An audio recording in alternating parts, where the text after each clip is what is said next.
தற்போது தோல்வியிலே சந்தித்திருக்கிறார்கள். அமெரிக்காவினுடைய மிரட்டல்களுக்கு ஈரானுடைய உச்சபட்ச தலைவர் அலி கோமினி உண்மையிலேயே நாங்கள் எங்களை தாக்க ஆரம்பித்தால் உங்கள் செவில்களில் மிக கடுமையான அடியை கொடுப்போம். ஏற்கனவே அதிபர் டொனால்ட் ட்ரம்பினுடைய அந்த கடிதம் யுனைடெட் அரபு எமிரேட்ஸின் மூலமாக உச்சபட்ச தலைவர் அலி கோமினியின் கையிலே ஒப்படைக்கப்பட்டது. ஆனால் ஈரான் இந்த கடிதங்களை அமெரிக்காவின் நிபந்தனைகளை முழுமையாக நிராகரித்தது மட்டுமல்லாமல் மேக்சிமம் பிரஷர் என்ற அடிப்படையிலே எங்களிடத்தில் யாரும் அழுத்தம் கொடுக்க முடியாது என்று அமெரிக்காவுக்கு பதிலடி கொடுத்து நிராகரித்திருக்கிறார். இது அமெரிக்காவுக்கு சர்வதேச அளவில் ஒரு பெரிய பின்னடைவை ஏற்படுத்தியிருக்கிறது என்றுதான் சொல்ல முடியும்.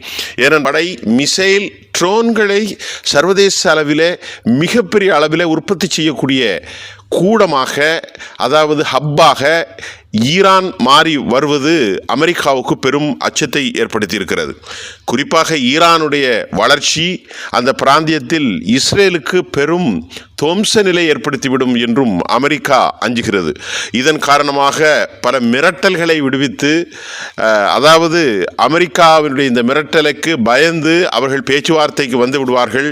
ஆகவே நாம் மேக்சிமம் ப்ரெஷர் மூலமாக, அதாவது டொனால்ட் ட்ரம்ப் ஆட்சிக்கு வருவதற்கு முன்பு சொன்னார், பணிய வைத்து விடலாம் என்று பல நடவடிக்கைகளை எடுத்தார்கள். ஆனால் எல்லா நடவடிக்கைகளையும் உன்னால் என்ன முடியுமோ அதை நீ செய்து கொள், நாங்கள் அதற்கு உன்னுடைய வழியிலே பதில் தருவோம் என்று சொல்லிவிட்டார்கள். ஈரானுடைய இராணுவ தலைமை ஹுசைன் சலாமியும் கூட அதே போல் அப்துல்லா அராகச்சியும் இந்த கருத்தை வைத்திருந்தார்கள். உச்சபட்ச தலைவர் செயல்படுவது அமெரிக்காவுக்கு பெரும் சிக்கலை ஏற்படுத்தியிருக்கிறது. ஏனென்று சொன்னால் அவர்கள் வலிமை பெற்ற ஒரு நிலையாக, ஒரு தனி இராணுவமாக இன்றைக்கு ஹூதிகள் உலக அளவிலே பெரும் டெக்னாலஜியை கையாளக்கூடிய அளவிலும் அமெரிக்காவினுடைய ட்ரூமன்ஷிப்பை எதிர்த்து போர்க்களத்தில் தொடர்ந்து தாக்குதல் நடத்தக்கூடிய அளவிற்கு வந்தது ஈரானுடைய தாக்குதல் தான் என்றும் கூட மிரட்டி பார்த்தார்கள். எந்த மிரட்டலுக்கும் ஈரான் பணிய மறுத்த சூழ்நிலையில் இப்பொழுது அவர்களுடைய பதிலும் தற்போது என்ன நடந்திருக்கிறது என்றால், நீ தெரிந்து கொள், உங்கள் மிரட்டலுக்கு ஈரானோடு நீ போருக்குத்தான் வர வேண்டும், நாங்கள் எந்த நிலையிலும் மிக தரமானதொரு பளிச்சென தாக்குதலை நடத்துவதற்கு தயாராக இருக்கிறோம் என்று சொன்னார். இதையெல்லாம் பார்த்து கொண்டிருந்த அமெரிக்காவினுடைய நிலை சற்று மாறி இருக்கிறது.